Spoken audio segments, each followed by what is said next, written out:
సాగునీటి ప్రాజెక్టుల విధ్వంసంపై యుద్ధభేరి అనే కార్యక్రమం కింద నేను ఇక్కడికి వచ్చాను. ఇది 10 రోజుల కార్యక్రమం పెట్టుకున్నాను. 2500 కిలోమీటర్లు నందికొట్కూరుతో ప్రారంభించి పాతపట్నం శ్రీకాకుళంతో ఎండ్ అవుతుంది. అదే సమయంలో ఈరోజు మనందరం చూస్తే ఇక్కడ కృష్ణ ఎంట్రన్స్ పాయింట్ శ్రీశైలం, ఇక్కడి నుంచి పెన్నా, మళ్ళీ కృష్ణ, అక్కడి నుంచి గోదావరి, అక్కడి నుంచి నాగావళి, ఆ పైన వంశధార. ఈ నదులే కాకుండా మొత్తం 69 నదులు ఉన్నాయి. ఈ 69 నదులన్నీ కానీ అనుసంధానం చేసుకుంటే ఈ రాష్ట్రానికి కరువు అనే మాట రాదు. అదే సమయంలో ఈరోజు రాష్ట్ర ప్రభుత్వం ఏ విధంగా పనిచేస్తూ ఉంది, రాష్ట్ర ప్రయోజనాలకు ఏ విధంగా విఘాతం కల్పిస్తూ ఉంది అనే విషయాలు కూడా ప్రజలకు చెప్పి చైతన్యవంతులు చేయడానికి అందులో మీడియా వారధులు వేరంతా. మీకు కూడా ఒక అవగాహన ఉంటే ఏది వాస్తవం, ఏది అవాస్తవం, ఎవరు తప్పులు మాట్లాడుతున్నారు, ఎవరు కరెక్ట్గా చేశారు అనే విషయాలు కూడా మీకు కూడా అర్థమవుతుంది. మీలో చాలామంది 83 నుంచి లేరు. హిస్టరీ కూడా చాలామంది తెలియకపోవచ్చు. ఇటీవల వచ్చిన వాళ్ళకి హిస్టరీ తెలియదు. 83 నుంచి ఒక్కసారి బ్రాడ్గా ఇవన్నీ కానీ వస్తే మీకు ఒక అవగాహన ఉంటుందనే ఉద్దేశంతోనే ఈ కాన్ఫరెన్స్ ఈ యొక్క ప్రెస్ కాన్ఫరెన్స్ పెట్టుకున్నాం సెన్సిటైజేషన్ కోసం. Then go to next. ఇది మీరు బ్రాడ్గా చూస్తే నేను ఇంతకుముందు చెప్పినట్టు ఈ లైటింగ్ కూడా సరిగా లేదా, ఎవరైతే ప్రొజెక్షన్ అరేంజ్ చేశారో వాళ్ళు గుర్తుపెట్టుకోవాలి. అప్పుడు ఇది వంశధార, ఇది నాగావళి, కిందన గోదావరినా, ఇది పెన్నా కాదు, ఒకటి మిస్ అయ్యి ఇక్కడ, ఇది కరెక్ట్. వంశధార, నాగావళి, గోదావరి, కృష్ణ, పెన్నా. ఇప్పుడు మనం అందరం కూడా ఈ ఏరియాలో ఉన్నాం. శ్రీశైలం ఈరోజు మనం తిరిగింది ఈ శ్రీశైలం నుంచి కిందికి వచ్చాం. నేను ఇంకొక మ్యాప్లో అవన్నీ డీటెయిల్గా మీకు ఎక్స్ప్లెయిన్ చేస్తాను. ఇక్కడ ఏంటంటే మెయిన్గా మీరు గుర్తుపెట్టుకోవాల్సింది, ఈ మ్యాప్లో నదుల అనుసంధానం మొత్తం చేసే అవకాశం వస్తుంది. ఈరోజు గోదావరి నుంచి కృష్ణ పట్టిసీమ ద్వారా నీళ్లు ఇక్కడ కలిపాం, 2 నదులు కలిపాం. ఇక్కడ మీరు చూస్తే వంశధార నుంచి నేరుగా హీరమండలం దాకా నీళ్లు తీసుకొచ్చి ఈ వంశధారని నాగావళికి కలిపే ప్రయత్నం చేశాం. ఇంకా పనులు పూర్తి కావాలి. అంటే ఈ 2 నదులు పూర్తయినాయి, ఈ 2 నదులు పూర్తయినాయి, ఇంకా చేసుకోవాలని చాలా ఉంది, పూర్తయినాయి. ఇక్కడికి వస్తే ఇక్కడి నుంచి ఉత్తరాంధ్ర సుజల శ్రవంతి ద్వారా వంశధార దగ్గరికి వెళ్తుంది. వంశధార నుంచి బారువా నది ఇచ్చాపురం దగ్గరికి వెళ్తుంది. ఇచ్చాపురం నుంచి వంశధారకు వచ్చి నాగావళి కలిపి అన్ని నదులు కలుపుకుంటూ వచ్చి గోదావరికి వచ్చి అక్కడి నుంచి కృష్ణా నుంచి ఇక్కడ శ్రీశైలం నుంచి ఇప్పుడు నీళ్లు వస్తున్నాయి.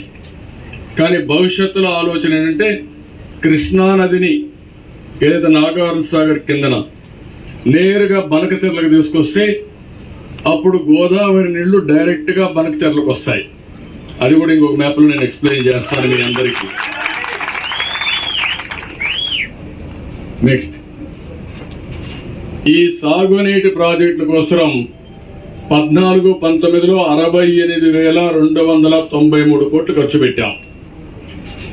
వీళ్ళు వచ్చిన 4.5 సంవత్సరాల్లో 22,165 కోట్లు ఖర్చు పెట్టారు. అంటే మొత్తం బడ్జెట్లో మీరు చూస్తే తెలుగుదేశంలో 9.63% ఖర్చు పెడితే వీళ్ళు ఖర్చు పెట్టింది 2.35%.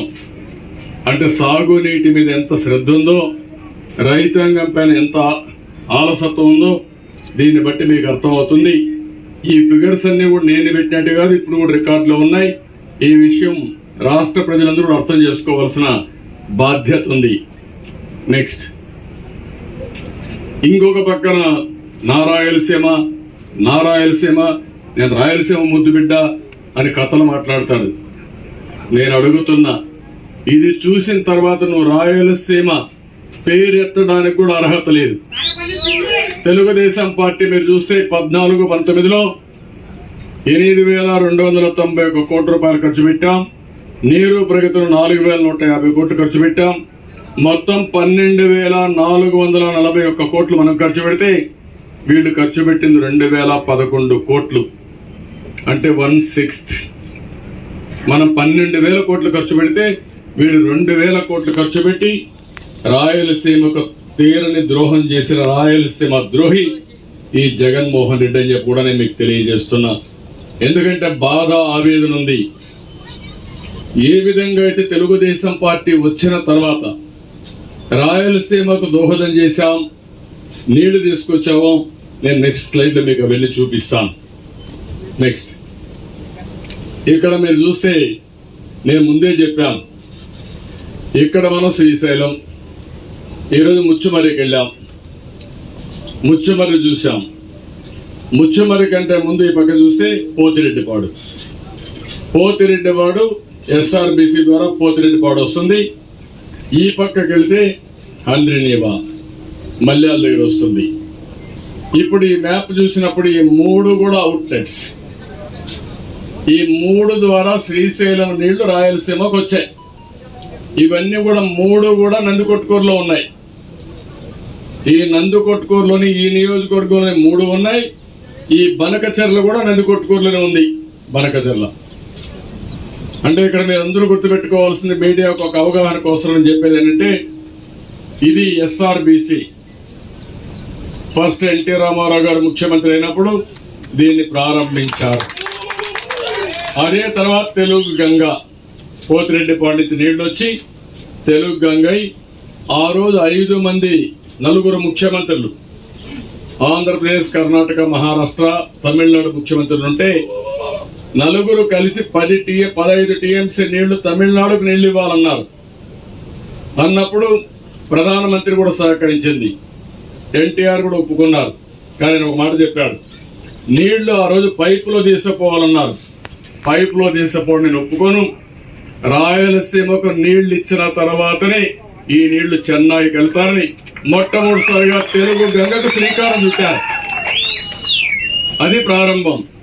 ఆ తెలుగు గంగకు శ్రీకారం చుట్టి ఆ నీళ్లు ఇక్కడ దాకా వచ్చిన తర్వాత ఇక్కడి నుంచి వెలుగోడ రిజర్వాయర్కి వెళ్ళి ఆ తర్వాత SR1, SR2కి వెళ్ళి తెలుగు గంగ కెనాల్కి వచ్చి అక్కడి నుంచి బ్రహ్మసాగర్కి వెళ్ళి సోమశిలకు నీళ్లు వెళ్తాయి.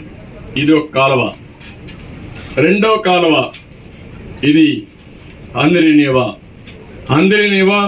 మల్యాల దగ్గర తీసుకొని ఆ నీళ్లు నేరుగా కేసీ కెనాల్కి వచ్చి బనకచెర్లకు వస్తాయి. కేసీ కెనాల్ నుంచి కిందికి వస్తుంది. తెలుగు గంగ మన హంద్రినీవా ద్వారా ఈ నీళ్లు నేరుగా వచ్చి ఇక్కడ జీడిపల్లి రిజర్వాయర్కి వస్తాయి. పైన వస్తే హెడ్ రెగ్యులేటర్ కింద వచ్చినప్పుడు పెన్నా హోబులం రిజర్వాయర్కి వస్తాయి. మిడ్ పెన్నారు. అక్కడి నుంచి నేరుగా ఇక్కడికి వస్తే గండికోటకు వస్తాయి. ఈ నీళ్లు కింద వస్తాయి. మళ్ళీ ఇక్కడ మీరు చూస్తే మళ్ళీ ఇది నిన్న ముచ్చుమర్రికి వచ్చాం.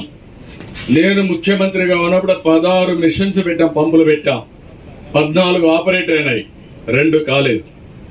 ఇది 800 అడుగుల్లోనే నీళ్లు తీసుకోవచ్చు. అన్నింటికంటే లోతులో తీసుకోవచ్చు, మనం నీళ్లు తీసుకోవచ్చు. దీనికంటే తర్వాత హంద్రినీవా, దాని తర్వాత పోతిరెడ్డిపాడు గ్రావిటీ. ఇప్పుడు ఇది వచ్చిన తర్వాత కేసీ కెనాల్కి వస్తుంది, బనకచెర్లకు వస్తుంది, తెలుగు గంగకి వెళ్తుంది.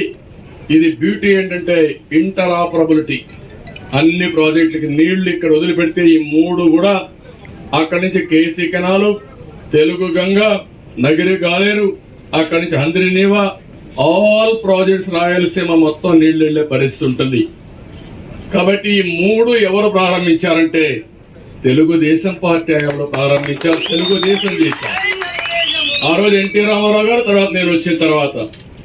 ఈ రోజు ఈ నీళ్ల వల్ల రాయలసీమలో ఎంత పరిస్థితులు మారాయో మనం గుర్తుపెట్టుకోవాలి. ఒకప్పుడు రాయలసీమకు నీళ్లే రావు, రాయలసీమ రాళ్లసీమగా మారిపోతుంది, ఎడారిగా మారిపోతున్నప్పుడు ఒక హోప్ ఇచ్చిన పార్టీ తెలుగుదేశం పార్టీ. ఆ తెలుగుదేశం పార్టీతో ఇది ప్రారంభమైంది.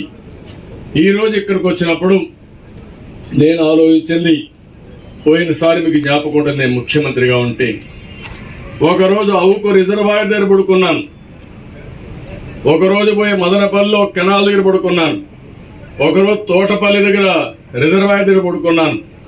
నేను పడుకోవాల్సిన అవసరం లేదు ఒక ముఖ్యమంత్రిగా.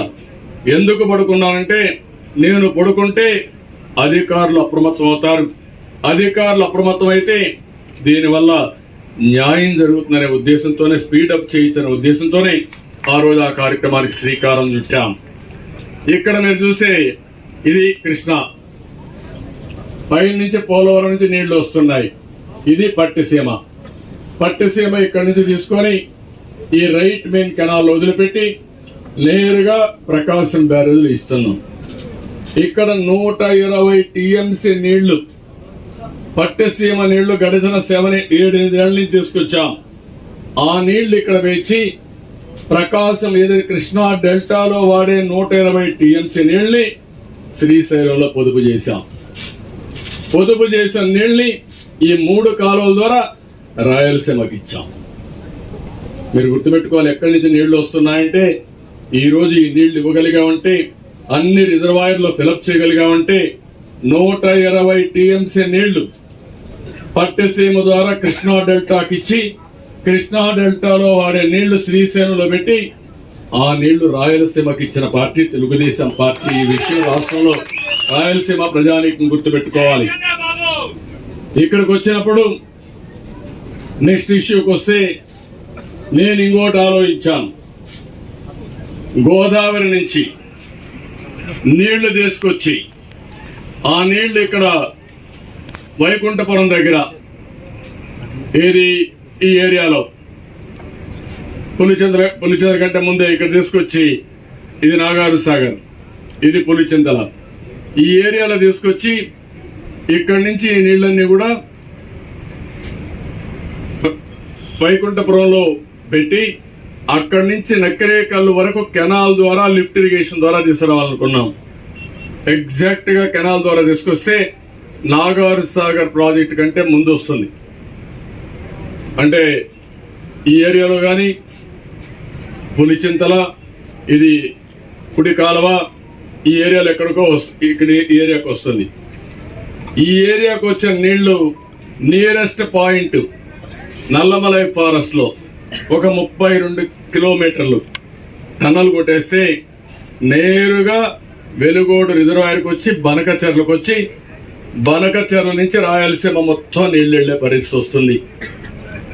అంతకంటే ముందు 130 టీఎంసీ నీళ్లు నాగార్ సాగర్ రైట్ మెయిన్ కెనాల్లో వాడుతున్నాం, ఆయకట్టు. ఆ 130 టీఎంసీ నీళ్లు సేవ్ అయిపోతాయి. అదే సమయంలో SLBC and Nagarjuna left main canal ఇక్కడి నుంచి ప్రారంభమై అది నేరుగా నల్గొండకి వెళ్ళి, అక్కడి నుంచి ఖమ్మం వెళ్ళి, అక్కడి నుంచి మైలవరం లేకపోతే తిరువూరు ఆ ప్రాంతానికి వస్తాయి. ఆ నీళ్లు 30 టీఎంసీ నీళ్లు ఎప్పుడు రాలేదు. అక్కడ చింతలపూడి లిఫ్ట్ ఇరిగేషన్ తెచ్చాం. ఆ 2 పూర్తయితే అదనంగా 120 టీఎంసీ నీళ్లు నేరుగా రాయలసీమకు ఇమ్మీడియట్ గా శ్రీశైలం నుంచి ఇచ్చే పరిస్థితి వస్తుంది. అంటే 280 టీఎంసీ నీళ్లు. ఈ 280 టీఎంసీ నీళ్లు ఇప్పుడు ఇమ్మీడియట్ గా వాడుకొని తర్వాత ఇక్కడ ఒక టన్నల్ కొట్టుకుంటే అక్కడి నుంచి రాయలసీమకు ప్రతి ఒక్క ఎకరాకు నీళ్లు ఇచ్చే అవకాశం వస్తుంది. అది తెలుగుదేశం పార్టీ ఆలోచించిన విధానం. అయితే ఇప్పుడు ఏం జరిగింది, ఈ ప్రాంతం అంతా ప్రాజెక్టులు ఉన్నాయి, మాట్లాడతాం. ఇక్కడ ఈ 3 కాకుండా కర్నూలుకు వచ్చేది పశ్చిమ తాలూకాలు.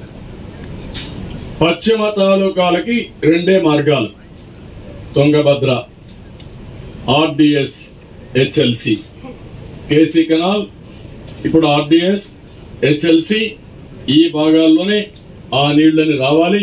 ఆ ప్రాజెక్ట్స్ కూడా నేను ఒకసారి ఎక్స్ప్లెయిన్ చేస్తాను, ఏమేం చేయాలనేది కూడా ఎక్స్ప్లెయిన్ చేస్తాను. నెక్స్ట్ ఇక్కడికి వచ్చినప్పుడు దక్షిణ భారతదేశంలో తక్కువ వర్షపాతం నమోదయ్యే ప్రాంతం ఇది. తుంగభద్ర, పెన్నా, కృష్ణ, హంద్రి, కుందు నదులున్నాయి ఈ జిల్లాలో. 58% కృష్ణా బేసిన్, 42% పెన్నా బేసిన్.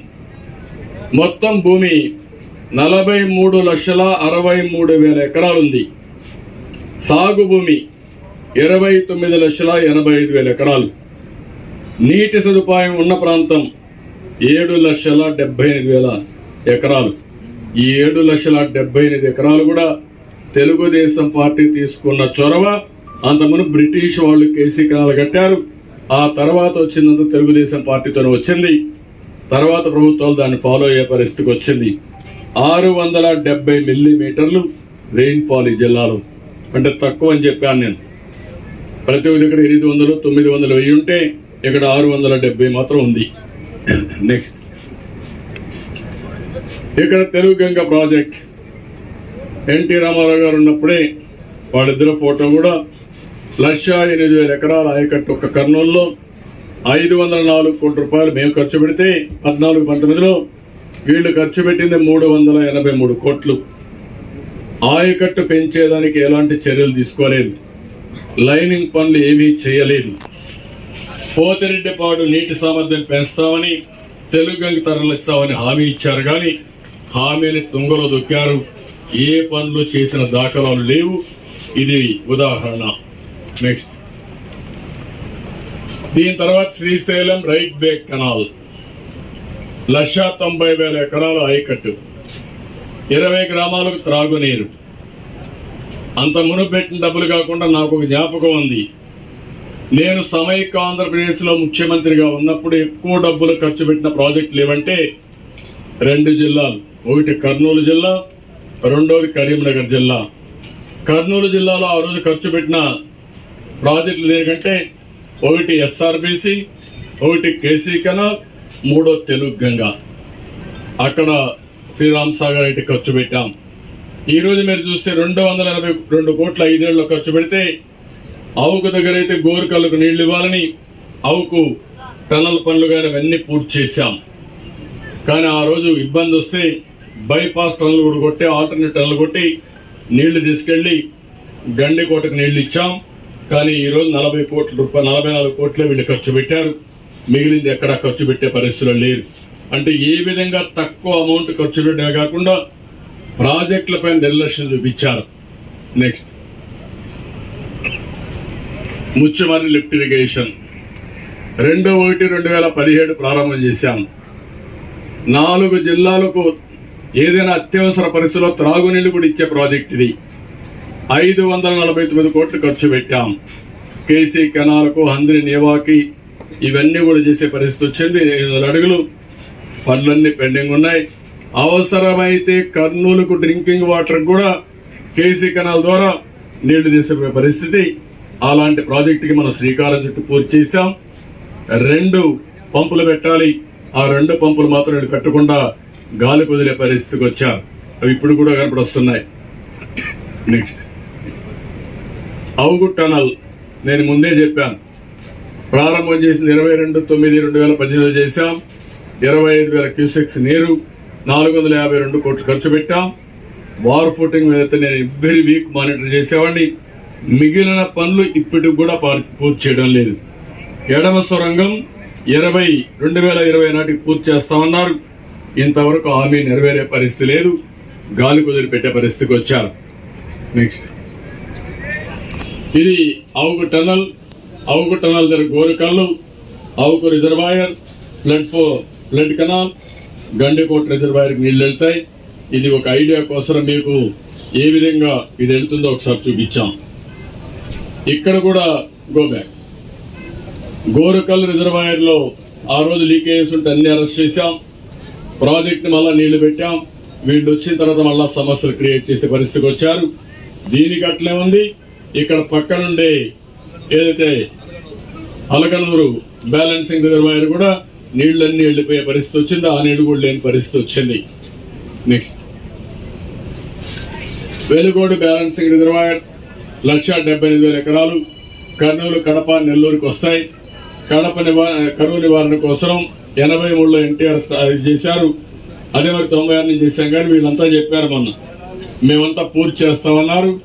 ఇంతవరకు మిగిలిన పనులు కూడా పూర్తి చేసే పరిస్థితులు, కాలువలు కానీ ఇవి కూడా చేసే పరిస్థితులు లేవు. ఇవన్నీ కూడా ఎన్టీఆర్ ప్రారంభిస్తే, ఫౌండేషన్ ఇస్తే నేను ప్రారంభించాను. కనీసం 4 ఏళ్లలో కాలువలు కూడా దోలేని పరిస్థితిలో ఉన్నారు. వెలుగోడికి సంబంధించి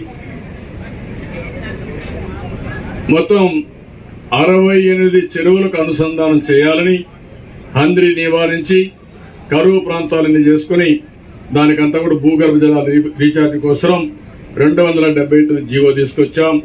253 కోట్ల రూపాయలు అనుమతి ఇచ్చాం. పనులు కూడా ప్రారంభించాం. 70 సంవత్సరం పూర్తి చేశాం. వీళ్ళు వచ్చిన తర్వాత మొత్తం నిలిపేసే పరిస్థితికి వచ్చారు. ఇవన్నీ కూడా ముఖ్యంగా పత్తికొండ, ఆలూరు ఈ నియోజకవర్గాలు ఎక్కువ ఉపయోగపడతాయి. దాని డోను ఈ 3 నియోజకవర్గాలు ఉపయోగపడతాయి. మొత్తం పెండింగ్ పడే పరిస్థితి వచ్చింది.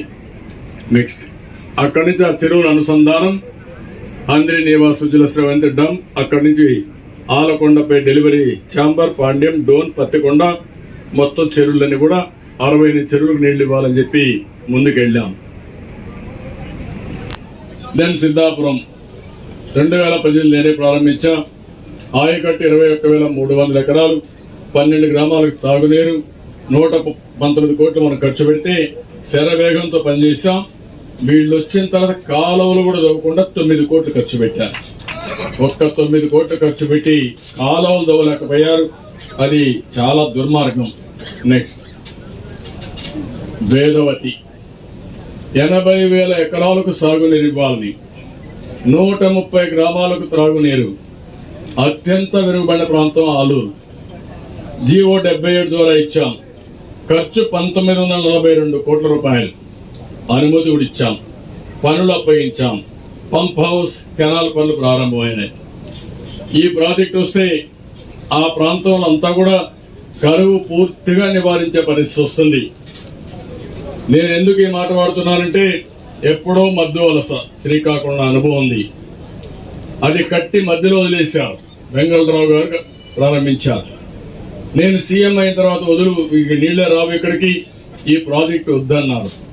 నేను ఒకే మాట చెప్పాను, కాదు ప్రాజెక్టు కట్టండి, 4 ఏళ్ళకు ఒకసారి నీళ్ళు వచ్చినా భూగర్భ జలాలు పెరుగుతాయని కట్టాం. ఫుల్గా వచ్చాయి. ఇప్పుడు ఫేజ్ 2 కూడా వెళ్ళాం. ఆ ప్రాంతం అంతా కూడా సస్యశ్యామలం అయింది. అది స్ఫూర్తి. వీళ్ళు ఇలాంటి ప్రాజెక్ట్ అవసరమైతే దీనికి వేదవతికి హంద్రి నివారించి నీళ్ళు ఇచ్చే అవకాశం ఉంది. నీళ్లు రానప్పుడు కొన్ని నీళ్లు ఇస్తే ఆలూరు మొత్తం బ్రహ్మాండంగా సర్వైవ్ అవుతుంది. వీళ్ళకి ఎవరికి సబ్జెక్ట్ కూడా తెలియదు, ఎవరు పట్టించుకోరు. కాబట్టి ఇది కూడా పేద ప్రాంతం, బాగా వెనుకబడిన ప్రాంతం, అన్యాయం అయ్యే పరిస్థితి వచ్చింది. నెక్స్ట్ గుండ్రేవుల మొన్నే మీరు చూశారు, 2,65,000 ఎకరాలకు కర్నూలు నగరానికి తాగునీరు కూడా 15లో డిపిఆర్ సిద్ధం చేశాం. 154 జీవో ద్వారా అనుమతి ఇచ్చాం. కొడమూరు ద్వారా దగ్గరైతే శంకుస్థాపన కూడా చేశాం. వీళ్ళు చెప్పింది నేను ఇమ్మీడియట్ గా కంప్లీట్ చేస్తామన్నారు. 4 ఏళ్ళు అయింది. ఏం చేశాను అడుగుతున్నా. వేదావతి కానీ, గుండ్రేవులు కానీ, అదే మరి ఇంకో పక్కన చూస్తే ఆర్డిఎస్ కానీ, ఈ 3 కూడా పశ్చిమ తాలూకాలకు ఉపయోగం ఉంటుంది. అలాంటి 3 కూడా పడకేసే పరిస్థితి వచ్చింది వీళ్ళు చేసిన పని. నెక్స్ట్ గురు రాఘవేంద్ర కుడి కాలువ 50,000 ఎకరాలకు ఆయకట్టు తాగునీరు 99,136 కోట్లతో శాంక్షన్ చేశాం. డిపిఆర్ 2003లోనే ఇచ్చాం. డివిజన్ ఏర్పాటు చేశాం. 12 ఎత్తిపోతలు పూర్తి చేశాం. ఆ తర్వాత వీళ్ళు ఏమీ పట్టించుకోకుండా దాన్ని కూడా నిర్వీర్యం చేసే పరిస్థితికి వచ్చారు. Then next Pulakurthi lift irrigation 9,830 ఎకరాలు కరువు ప్రాంతానికి నీళ్లు అందించాలని లక్ష్యంతో దీన్ని కూడా 120 కోట్ల రూపాయలు ఖర్చు పెట్టాం. ప్రారంభం కూడా చేశాం 23/8/2018. ఆ తర్వాత పూడి కూడా తీయడం లేదు. ఏ పని చేసిన దాఖలాలు లేవు. పులికనుమ లిఫ్ట్ ఇరిగేషన్ తుంగభద్ర నది నుండి 1.637 టీఎంసీ నీళ్లు ఎత్తిపోతల పథకం 26,400 ఎకరాలు ఆయకట్టు కోసం 294 కోట్ల రూపాయలు ఖర్చు పెట్టడం. కరువు వలస నివారణ కోసం ఎక్కువ మెజారిటీ కర్నూలు పశ్చిమ తాలూకాల నుంచి వేరే ప్రాంతాలకు వలస వెళ్తున్నారు. నిన్న కూడా నేను అమరావతి నుంచి సత్తినపల్లికి వెళ్తే ఒక ట్రాక్టర్లో వస్తూ ఉంటే వాళ్ళందరూ కూడా ఇక్కడి నుంచి వచ్చేటువంటి వలస కార్మికులు మంత్రాలయం ఈ ప్రాంతం నుంచి వచ్చారు. ఈరోజు అలాంటి ప్రాంతంలో ఇలాంటి ప్రాజెక్టులు వస్తే చాలా వరకు ఇది అవుతుంది. కరెంటు బిల్లు కూడా కట్టే పరిస్థితులు లేరు. చాలా దుర్మార్గంగా ప్రయత్నం చేసే పరిస్థితికి వస్తున్నారు. తర్వాత ఆర్డీఎస్ కుడి కాలువ 4 టీఎంసీ నీళ్లు 40,000 ఎకరాలకు నీళ్లు ఇవన్నీ కూడా 1985 కోట్ల రూపాయలు మంజూరు. జీవో నెంబర్ 76 ఏమైంది నేను అడుగుతున్నా. గుండ్రేవులు కానీ వేదావతి కానీ ఆర్డీఎస్ కానీ ఒక్క పైసా ఖర్చు పెట్టలేదు. పశ్చిమ జిల్లాలకి పశ్చిమ తాలూకాలకి పూర్తిగా దోహదం చేసే పరిస్థితి వచ్చింది. చాలా దుర్మార్గం ఇది. ఇక్కడ బనకచర్లకు వచ్చాం. ఇది 23,000 ఎకరాల క్యూసెక్స్ ఆఫ్ వాటర్ తరలింపు. ఇవన్నీ కూడా 2018లో పనులు ప్రారంభించాం. ఇది మీరు గుర్తుపెట్టుకోవాలి, నేను ముందే ఎక్స్ప్లెయిన్ చేశాను. ఇక్కడికి నీళ్లు తీసుకొస్తే ఇంకా రాయలసీమకు అంతా ఎడతాయి. ఇది రాయలసీమకు గేట్వే.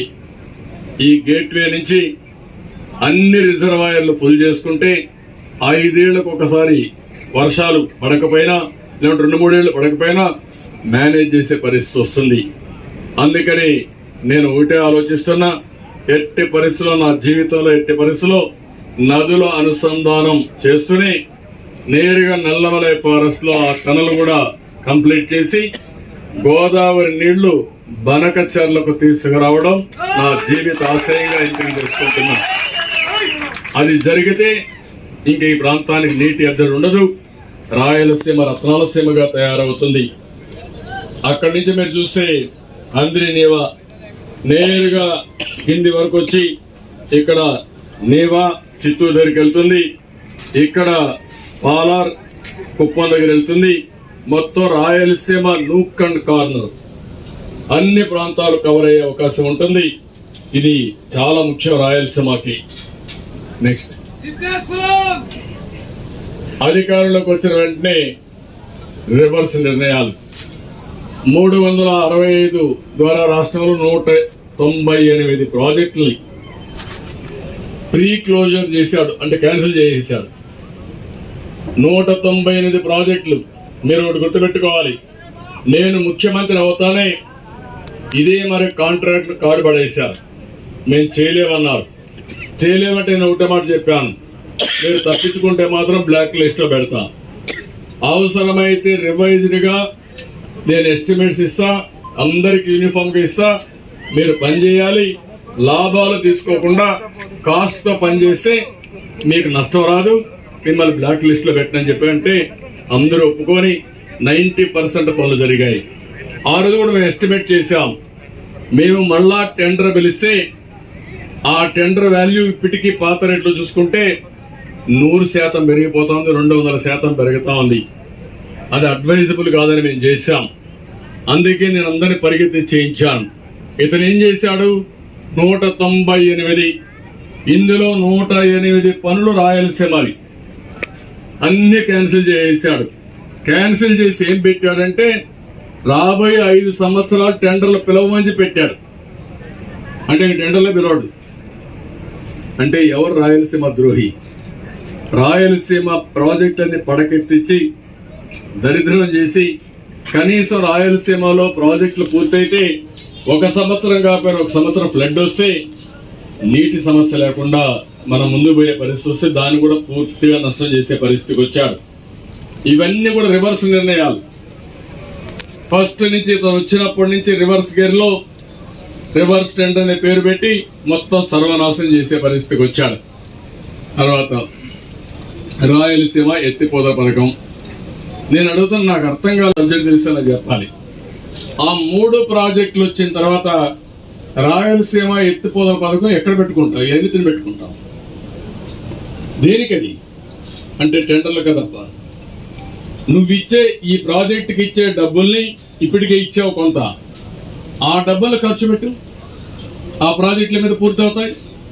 లేకపోతే గోదావరి నీళ్లు తీసారా, 2 రాష్ట్రాల మధ్య కూడా తగడాలు తగ్గిపోతాయి. మనం నీళ్లు ఇచ్చే పరిస్థితిలో ఉంటాం, ఇచ్చి పుచ్చుకునే దూరంలో ఉంటాం.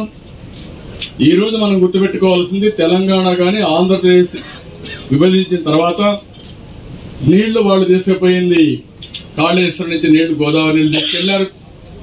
మనం గోదావరి మీద పోలవరం కట్టుకున్నాం.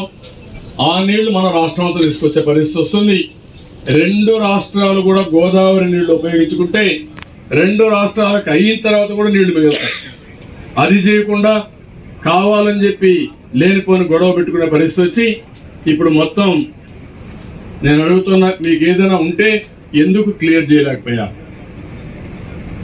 ఎందుకు ఈ ప్రాజెక్టు పిలిచారు అది కూడా చెప్పండి. రాయలసీమలో వెస్ట్రన్ తాలూకాల లాభం ఉందా? పశ్చిమ తాలూకాలకి పత్తికొండకో ఆలూరుకో మంత్రాలయానికో డోనుకో నీళ్లు వస్తాయా? రాకపోతే ఎక్కడికి పోతాయి నీళ్లు? వస్తే ఏం చేస్తారు? ఎంత డబ్బులు ఖర్చు పెడుతున్నారు? ప్రాధాన్యతలు కూడా లేవు. ఇష్టానుసారంగా చేసే పరిస్థితికి వచ్చాడు. దీనివల్ల చాలా అన్యాయం జరిగే పరిస్థితి వచ్చింది. నెక్స్ట్ ఇప్పుడు మీరు చూస్తే ఇది బ్రాడ్గా కర్నూలు జిల్లాకు సంబంధించినటువంటి ఇరిగేషన్ ప్రాజెక్ట్స్ యొక్క స్టేటస్ రిపోర్ట్ ఇది. కానీ ఈ జిల్లాలో